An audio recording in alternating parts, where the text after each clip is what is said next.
Hello mga ka-Charles! Narito kami sa isa sa mga tour spot dito sa South Bajan. Ito ay tinatawag nila na Kang Santo Spring, but known as Kan Santo.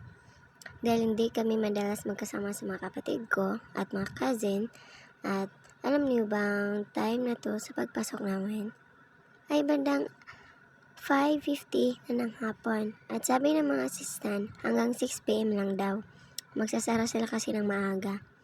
Pero ang alam ko, 10 PM na sila ng gabi magsasara. Di ko alam lang ngayon kung bakit. Siguro may VIP customer, kaya meron pa kaming 10 minutes. At sabi ko sa kanila, ito yung first time yung nakapasok dito, kaya sulitin nyo yung 10 minutes. Kita nyo naman mga ka-Charles kung gaano sila kasaya. Parang bumalik sila pagkabata at naglaro pa. Walang sakitan to mga ka-Charles ha. Laro lang to. Parang may gusto maligo din dito ah. Time lang tayo ha.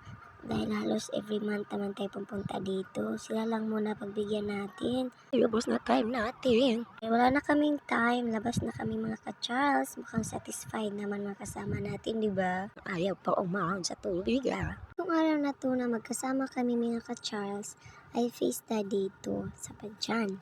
Pagkatapos, isasama ko sila sa Talisay mga ka-Charles. Uy, ano ba yan?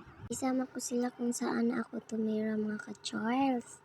Dahil after few days, birthday na ng anak ko. Kailangan ako na makatulong sa paghahanda sa anumang gawain na kailangan gawin. Hindi kaya mga ka-Charles pag ako lang. Walang tumitingin sa bata pag umaalis ako. Mamili ng kailangang bilhin. Dito na tayo sa aming relaxing area. Welcome! Uy, wag mo munang isara. Mawa ka naman sa videographer natin. Ano ba tong kapatid natin? Di maawa sa videographer. Dito kami tambay. Mga Charles, punta kami dito sa Bajan. O ayan, maaliwalas at native house. Dahil alas 6 na, kailangan natin magluto pa sa hapunan. At nandito sila mga Charles, naghanap kung saan sila pwedeng maliligo ulit. Makapag-base na. At bye mga Charles, dito magtatapos. Sa ulitin. Thank you for watching. Umirit pa tong kapatid ko guys. Videohan ko daw siya. Ayan.